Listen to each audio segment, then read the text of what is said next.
You need police, fire, or ambulance. I need police. Okay, and what's going on there? I've been kidnapped and I've been missing for 10 years and I'm here. I'm free now. Okay, and what's your address?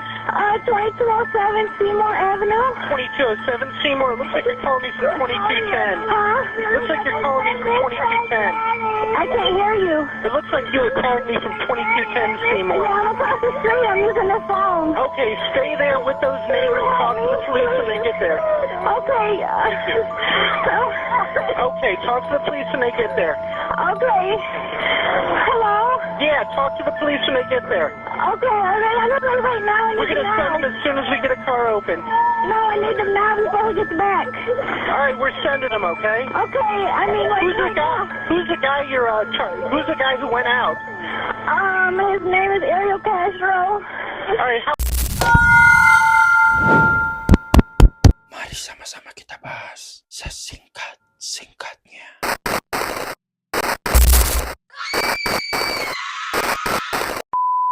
Halo kakak, terima kasih banyak ya sudah klik video ini. Di video kali ini, saya akan membahas sebuah kisah yang sangat inspiratif tetapi memilukan dari seorang perempuan bernama Amanda Berry. Di mana Amanda bersama dengan kedua perempuan muda lainnya diculik dan disekap selama lebih dari 10 tahun hingga akhirnya mereka berhasil membebaskan diri. Selama disekap, Amanda dan kedua korban perempuan lainnya mendapatkan perlakuan yang sangat-sangat di luar nurul. Ya bisa dibilang kalau pelaku dari penculikan tersebut bukan manusia ya kakak, tapi binatang tanah. Oke kakak, mari sama-sama kita bahas sesingkat-singkatnya tentang kasus Amanda Berry.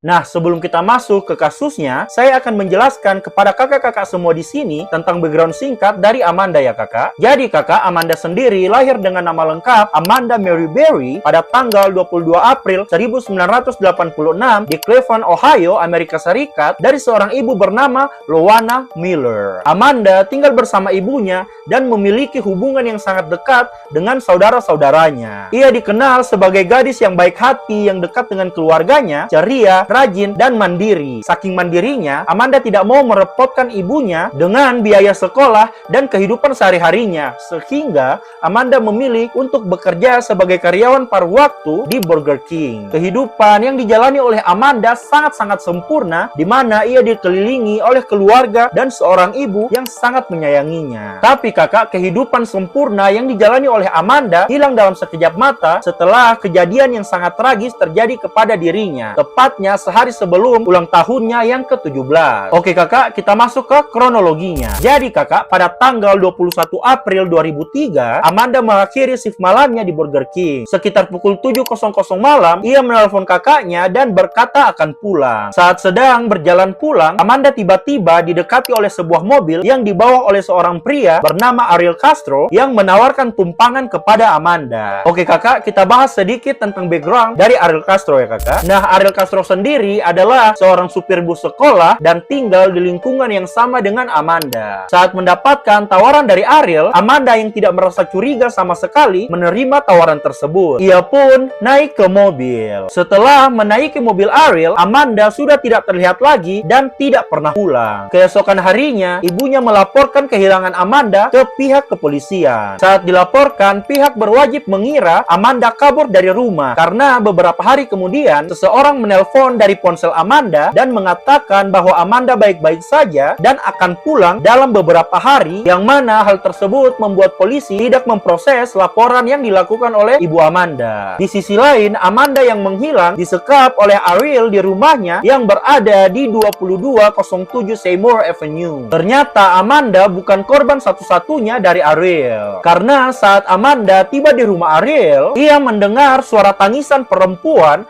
dari salah satu kamar yang dikunci dari luar. Perempuan tersebut bernama Michelle Knight, berusia 21 tahun dan telah diculik selama setahun oleh Ariel, tepatnya pada tahun 2002. Amanda pun dikurung tepat di sebelah kamar Michelle dikurung. Selama disekap, Amanda dan Michelle diperkaos berkali-kali, dipukuli, dan dipaksa untuk hidup dalam kondisi yang sangat tidak manusiawi. Makanan yang diberikan oleh Ariel sangat terbatas dengan kondisi kamar yang sangat-sangat sangat kotor. Setahun kemudian, tepatnya pada bulan April tahun 2004, Ariel kembali membawa korban lainnya yang ia culik dengan modus yang sama yang ia gunakan kepada Amanda dan Michelle. Korban tersebut bernama Gina DeJesus, berusia 14 tahun. Gina diperlakukan sama seperti Amanda dan Michelle, diperkaos, dipukuli, dan dipaksa untuk hidup dengan cara yang sangat tidak manusiawi. Berbeda dengan Michelle dan Amanda, Gina disekap di sebuah ruangan dekat dapur yang ada di rumah Ariel. Selama diculik oleh Ariel, Michelle sempat hamil beberapa kali dan mengalami keguguran beberapa kali juga akibat dipukul oleh Ariel. Sedangkan Amanda setelah diperkaos berkali-kali oleh Ariel, ia hamil dan melahirkan seorang anak perempuan yang diberi nama Jocelyn pada tahun 2006. Kehadiran Jocelyn menjadi sumber kekuatan bagi Amanda. Meskipun lahir dari kekerasan, Amanda berusaha memberikan kehidupan yang senormal mungkin untuk putrinya. Jocelyn bahkan diberi izin oleh Ariel untuk keluar halaman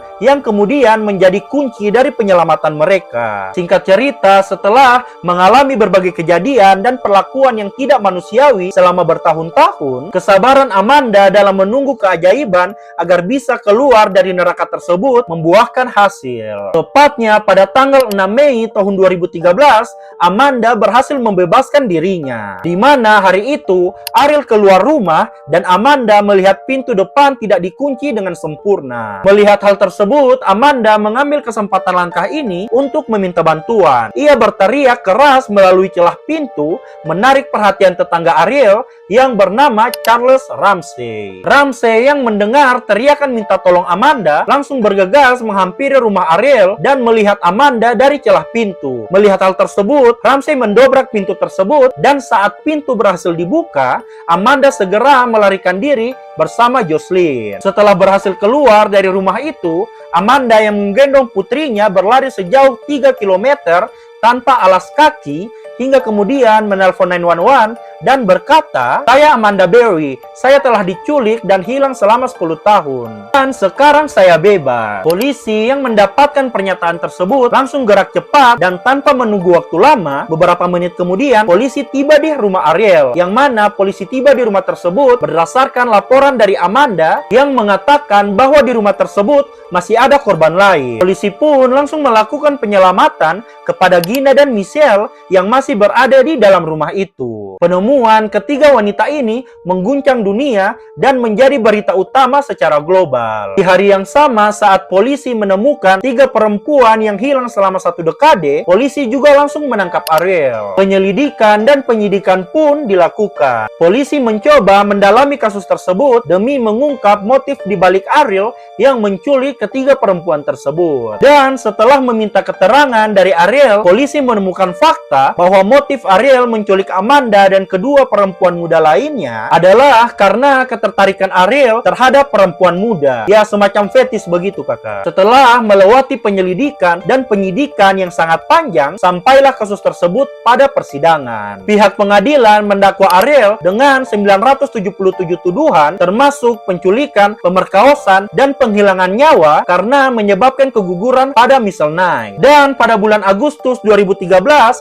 Ariel dijatuhi hukuman penjara seumur hidup tanpa kemungkinan pembebasan dengan ditambah 1000 tahun hukuman penjara. Tapi kakak, setelah divonis dan ditahan 1 bulan kemudian saat menjalani masa hukumannya pada 3 September 2013, Ariel ditemukan gantung diri di dalam selnya. Nah, untuk kehidupan Amanda Berry setelah pembebasannya, Amanda berusaha membangun hidupnya kembali. Ia fokus merawat putrinya dan menjaga privasi mereka. Ia kemudian bergabung dengan stasiun berita lokal untuk memandu segmen khusus kasus orang hilang, di mana ia membantu keluarga lain untuk menemukan orang yang mereka cintai. Bersama Gina DeJesus, Amanda juga menerbitkan buku pada tahun 2015, yang mana buku itu menceritakan kisah mereka secara mendalam dan inspiratif. Amanda menerima berbagai penghargaan atas ketabahan dan keberaniannya, termasuk gelar kehormatan dari John Marshall High School. Ia juga aktif dalam kegiatan sosial dan advokasi terhadap korban kekerasan serta penculikan. Kasus Amanda Berry adalah salah satu kasus penculikan yang paling terkenal dalam sejarah modern Amerika Serikat. Ia menjadi simbol harapan, keberanian, dan ketahanan manusia dalam menghadapi kejahatan dan penderitaan. Meskipun mengalami trauma yang luar biasa, Amanda memilih untuk tidak hidup dalam bayang-bayang masa lalunya. Ia bangkit membesarkan putrinya dan menggunakan pengalamannya untuk membantu orang lain. Melalui kisahnya, dunia diingatkan akan pentingnya kewaspadaan, keberanian, dan solidaritas komunitas. Kasus Amanda bukan hanya tentang tragedi, tetapi juga tentang kemenangan seorang wanita terhadap kegelapan yang berusaha menghancurkan hidupnya.